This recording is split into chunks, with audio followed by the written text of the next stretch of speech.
여러분 최근 뉴스 보셨어요? 아마 두 부류로 나뉘셨을 겁니다. 이거 큰일 났다 싶어서 가슴이 철렁하신 분, 아니면 드디어 시대가 바뀌는구나 싶으신 분. 네, 국가보안법 폐지 법안이 발의됐습니다. 그런데요, 정말 이상한 일이 벌어졌어요. 법안이 발의된 그날 코스피가 4천을 뚫었거든요. 정치권은 풀바다인데 주식시장은 역사적 신고가. 이게 말이 됩니까? 오늘 저는 정치 이야기 안 할 겁니다. 오직 돈의 논리로만 이 기묘한 현상을 해부해 보려고 해요. 왜냐고요? 이게 여러분 주식 계좌랑 직결되거든요. 근데요, 정말 이상한 일이 벌어졌어요. 법안이 발의된 날 국회 입법예고 사이트 반대 댓글이 폭주했습니다. 4일 만에 8만 건으로 나라가 뒤집어질 것 같은 분위기죠. 그런데 같은 날 코스피가 4천을 돌파했습니다. 정치는 아수라장인데 주식시장은 역사적 신고가. 이게 대체 무슨 상황인 걸까요? 시장이 미쳤을까요? 아니면 우리가 뭔가를 놓치고 있는 걸까요?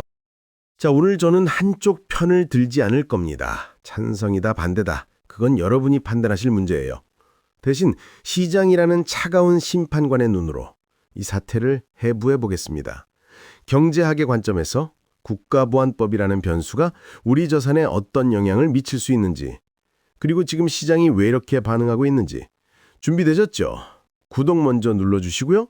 시작합니다. 먼저 한쪽 논리를 들어볼게요. 국가보안법을 규제의 족쇄로 보는 시각입니다. 근데요, 이 논리를 듣기 전에 하나만 말씀드릴게요. 이 규제가 사라지는 순간 삼성전자 기밀이 합법적으로 북한에 넘어갈 수도 있다는 사실 알고 계셨나요? 그 소름 돋는 법적 구멍은 잠시 뒤에 공개합니다. 일단 긍정적인 면부터 보시죠.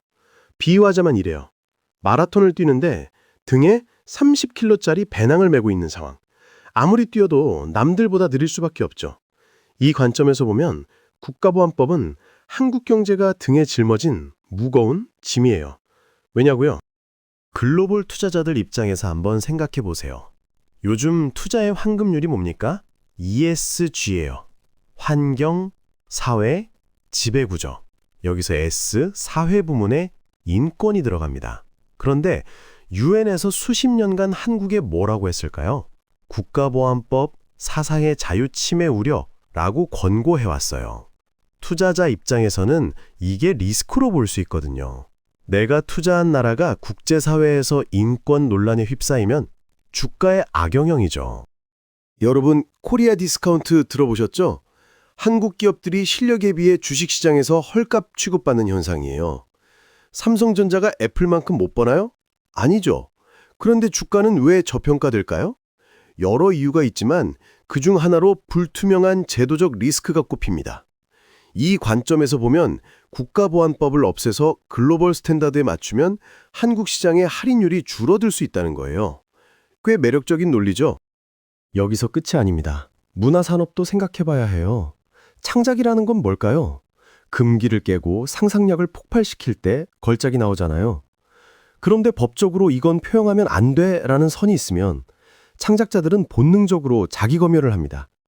규제가 완화되면 K 콘텐츠가 더 다양한 소재를 다룰 수 있고 글로벌 시장에서 더 높은 가치를 인정받을 수 있다는 거죠. 여기까지 들으면 당장 없애야 할 것 같아요. 그쵸? 하지만요, 세상 일이 그렇게 단순하면 얼마나 좋겠어요. 이제 정반대 관점을 들어볼 차례입니다. 앞서 무거운 배낭 얘기했죠. 이번엔 이렇게 비유해 볼게요. 한겨울에 산에 올라가는데 무겁다고 점퍼를 벗어던지면 어떻게 될까요? 얼어 죽죠? 국가보안법을 안전장치로 보는 시각입니다. 시장이 정말 두려워하는 게 뭔지 지금부터 보여드릴게요. 투자자가 가장 싫어하는 단 한 가지가 뭔지 아세요? 손실이요? 아닙니다.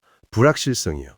손실은 계산이라도 가능하잖아요. 하지만 뭐가 어떻게 될지 모르겠다는 상황.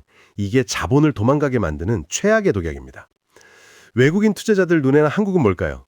휴전국가예요. 언제 어떤 일이 터져도 이상하지 않은 곳. 그런데 그나마 있던 법적 안전장치를 없앤다? 무디스, S&P 같은 신용평가사들. 이 친구들이 뭘 제일 예민하게 보는 줄 아세요? 지정학적 리스크예요. 한국의 안보 상황이 불안해졌다고 판단하면 신용등급을 깎을 수 있어요. 그러면 어떻게 되겠습니까? 환율이 널뛰고 외국인 자본이 빠져나가고 1997년, 2008년에 겪었던 그 악몽이 떠오르는 거죠. 물론 지금 당장 그럴 가능성은 낮아요. 하지만 이게 시장이 계산하는 리스크 시나리오 중 하나라는 겁니다. 자, 아까 예고했던 그 소름 돋는 법적 구멍 공개합니다. 21세기 간첩은 뭘 훔칠까요? 군사 기밀이요? 그것도 있죠. 하지만 진짜 탐나는 건 반도체 설계도 AI 소스코드예요. 전단지 100장보다 삼성 수율 데이터 한 장이 더 위험한 시대입니다. 근데요, 여기서 심각한 법적 버그가 발생합니다. 우리 형법상 간첩죄는 적국을 위해 일한 사람을 처벌해요. 그런데 우리 헌법상 북한은 국가가 아닙니다. 외국도 아니에요. 즉, 국보법이 사라지면 북한의 삼성 AI 소스를 넘겨줘도 간첩죄 적용이 안 될 수 있습니다. 그냥 산업기술 유출 정도로 솜방망이 처벌받고 끝나는 거죠. 외국인 투자자들이 이걸 보고 한국에 R&D 센터를 지을까요? 이게 진짜 리스크입니다. 정치 이념 문제가 아니에요. 자, 양쪽 논리를 다 들었어요. 그런데 다시 처음 질문으로 돌아가 볼게요. 왜 시장은 이 난리통에 올랐을까요? 답은 의외로 간단해요. 첫째, 글로벌 유동성. 미 연준이 금리 인하 시그널을 보내면서 돈이 신흥국으로 쏟아지고 있어요. 정치 노이즈보다 달러 약세다 더 강력한 호재인 겁니다.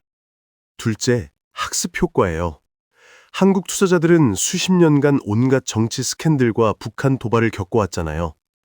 그때마다 배운 게 있어요. 정치 리스크는 대부분 단기다. 기업 실적이 본질이다. 삼성전자가 반도체 팔아서 돈 버는데 국가보안법이 필요해요? 시장은 아니라고 답한 겁니다. 냉정하죠? 이게 자본의 속성이에요. 여기서 정말 아이러니한 게 하나 있어요. 안보가 불안해지면 방산주가 빠져야 맞죠. 그런데 하나 에어로스페이스가요. 12월 초에 89만 5천 원을 찍었습니다. 신고가. 왜일까요? 한국 방산기업은 더 이상 국내용이 아니거든요. 폴란드, 중동, 전 세계가 한국 무기를 사고 있어요. 시장은 이렇게 말합니다. 세상이 불안할수록 한국 방산은 돈을 번다. 그래서 우리가 진짜 봐야 할 건 뭘까요? 여의도에서 떠드는 소리가 아닙니다. 솔직하게 말씀드릴게요. 외국인 투자자들 한국 인권에 관심 없습니다. 그들의 요구는 딱 하나예요. 너네가 자유를 찾든 말든 상관없는데 우리 돈은 안전하게 지켜줘. 그래서 봐야 할 게 세 가지입니다. 첫째, 외국인이 삼성전자를 계속 사는지, 사고 있으면 시장은 괜찮다고 판단한 거예요. 둘째, 방산주 수주 잔고. 이게 늘어나면 세상은 아직 위험하다는 증거입니다. 셋째, 기술보호 대체 법안. 국보법 폐지보다 대체 입법이 있냐 없냐가 주가를 결정합니다. 정리해볼게요. 국가보안법 논란. 이게 경제에 미치는 영향은 결국 타이밍과 선택의 문제입니다.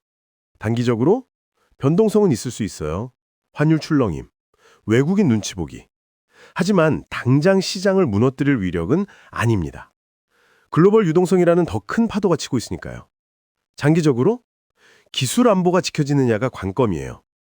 대체 법안 없이 빗장만 풀면 그건 진짜 리스크입니다. 하지만 제대로 된 보완책과 함께라면 오히려 코리아 프리미엄을 받는 날이 올 수도 있어요.